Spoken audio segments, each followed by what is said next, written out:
প্রিয় শিক্ষার্থী, আমরা আজকে পঞ্চম শ্রেণীর গণিত বিষয়ে অনুশীলনী 2 এর পাঠ নিয়ে আলোচনা করব। এখানে রয়েছে ভাগ করা, সহজ কিছু ভাগ রয়েছে। 2 নম্বরে সঠিক কেনা যাচাই করা, 3 নম্বরে সরাসরি সহজ পদ্ধতিতে ভাগ, এরপরে 5, 4 রয়েছে, 5, 6, 7 এবং 8 একটা অঙ্ক রয়েছে। এই অঙ্কগুলো আজকে আমরা সলভ করব।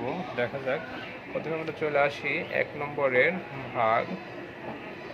এই যে একটা ভাগ রয়েছে 57,249-কে 228 দ্বারা ভাগ। এখানে আমরা ভাগ প্রক্রিয়াটা সম্পূর্ণ দেখালাম। ভাগ প্রক্রিয়া সম্পন্ন হইতে দেখা যাচ্ছে যে 251 ভাগফল আসছে, কিন্তু অবশিষ্ট অর্থাৎ ভাগশেষ রয়েছে 21।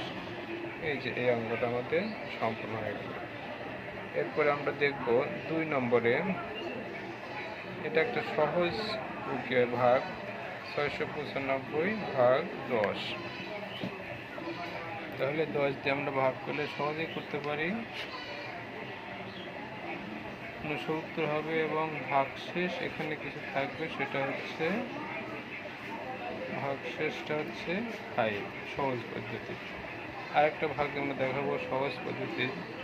2, 8, 2 শূন্য 10 দ্বারা ভাগ। শুধু এখানে ভাগফলটা একদম মিলে যাবে, ভাগশেষ হবে 0, ভাগফল 282। আমরা এরপরে চলে যাব মূল অঙ্কে। 4 নম্বরে আমাদের একটা অঙ্ক রয়েছে। এই অঙ্কটাকে আমাদের দেখা যাচ্ছে 98,000-কে 650 দ্বারা ভাগ করলে তাহলে চাল কতদিন চলবে এটা বের হবে। আচ্ছা, আমরা 98,000-কে 650 দ্বারা ভাগ করা হলো 150, কিন্তু এখানে বিষয় হচ্ছে 150 দিন চলবে, চলার পরে পরবর্তী দিনে আমাদের চাল সরব। অর্থাৎ এখানে 4 নম্বর অঙ্কের উত্তর হবে 150 যোগ 1, অর্থাৎ 151তম দিনে চাল শেষ হয়ে যাবে। ধন্যবাদ। এটা আমাদের কমপ্লিট। এবার আমরা দেখব আমাদের 5 নম্বর অঙ্কটা।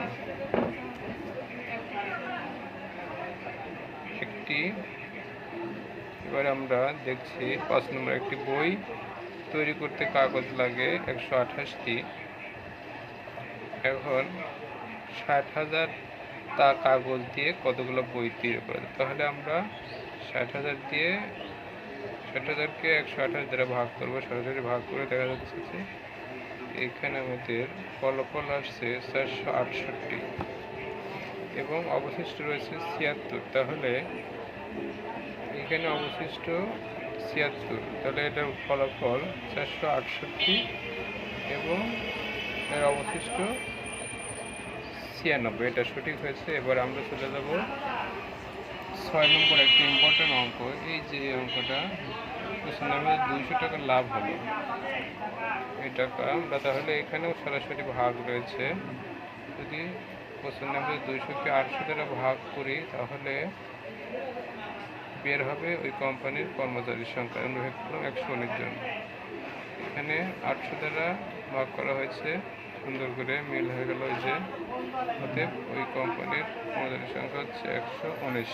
Thank you. এবারে আমরা চলে যাব 7 নম্বর অঙ্কে। এটা খুবই ইম্পর্টেন্ট অঙ্ক। একজন লোক প্রতি মাসে 850 সঞ্চয় করে কততম মাসে সঞ্চিত টাকা এত অতিক্রম করবে। এখানে আমরা দেখব 50,000-কে 850 দ্বারা ভাগ করি, তাহলে দেখি কি পাই। এটা ভাগ দেখাচ্ছি এখানে 58 ভাগফল এবং 700 টাকা অবশিষ্ট থাকে। অতএব সে 58 মাস সঞ্চয় করার পরেও 700 টাকা অবশিষ্ট থাকে। তাহলে হবে হচ্ছে 58 যোগ 1, অর্থাৎ 49তম মাসে তার সঞ্চয় এত অতিক্রম করবে। অর্থাৎ এটাই উত্তর। ঠিক আছে। এবার আমরা 8 নম্বরে চলে যাব। একটি বক্সে 250টি বস্তু প্যাকেট করা যায়। এরকম এতটি বস্তু প্যাকেট করার জন্য কতটি বক্স প্রয়োজন। আমরা এখানে দেখব এটাকে আমরা যদি এত দ্বারা ভাগ করি, 43,548কে 250 দ্বারা যদি ভাগ করি তাহলে বক্সের সংখ্যা বের হবে।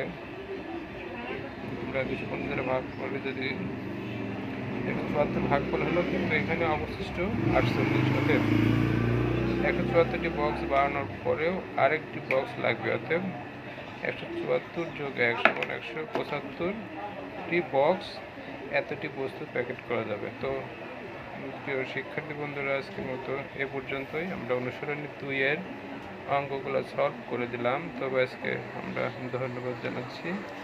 আগামীতে আবার আমরা ইনশাল্লাহ দেখা হবে পরবর্তী অনুশীলনী নিয়ে। সকলকে আমরা আন্তরিক ধন্যবাদ জানাচ্ছি।